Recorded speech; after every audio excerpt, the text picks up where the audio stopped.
Mr. Eustace, you, at a recent political meeting and in a couple of interviews following that meeting, you said that you are withdrawing your support from the Caribbean Court of Justice, the CCJ, in its appellate jurisdiction.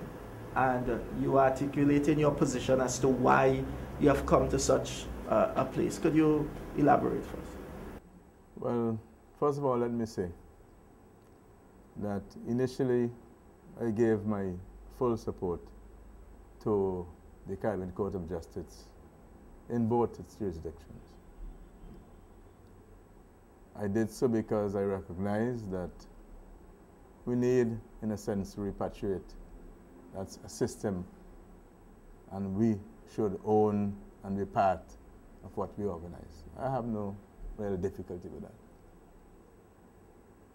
But the Caribbean Court of Justice, in its appellate jurisdiction, in a sense will be dealing with very few cases compared with the numbers that we deal with at the different levels.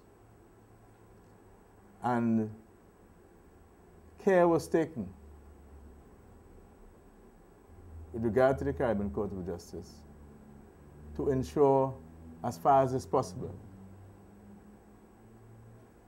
isolation and insulation from the political directorate.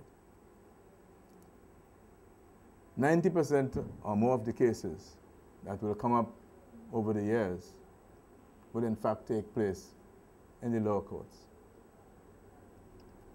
And those courts are not isolated in any way to the extent that you did for the Caribbean Court of Justice. And there's where most of the business is going to be done over the next few years. I have looked at what has happened to Chief Justice, Acting Chief Justice Arnhim, who was acting for many years. I am not sure how many years he acted for. I'm saying if he was not fit to be in that position, he should not have been put there to act. And to keep him acting, and I believe it's for political reasons, to keep him acting in that manner did nothing but rather harmed our justice system.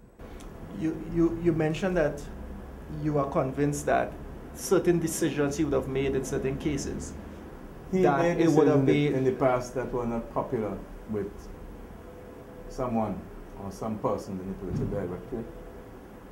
And that you believe that had a direct bearing on his appointment. On his appointment. I understand that unanimity is required for his appointment at the political level.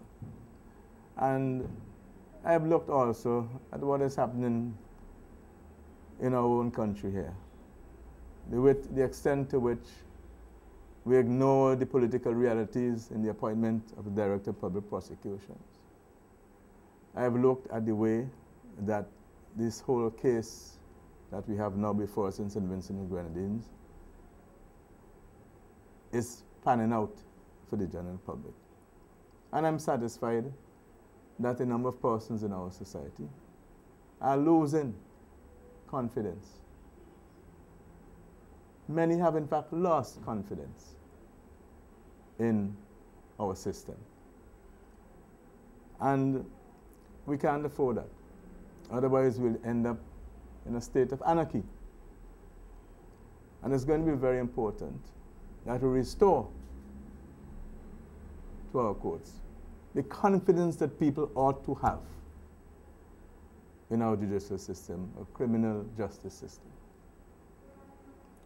Part of the problem is it must be seen to be isolated from the political directorate in our countries. We have had instances here, and I'm well informed on that, where magistrates are afraid to touch a particular case because of its political implications.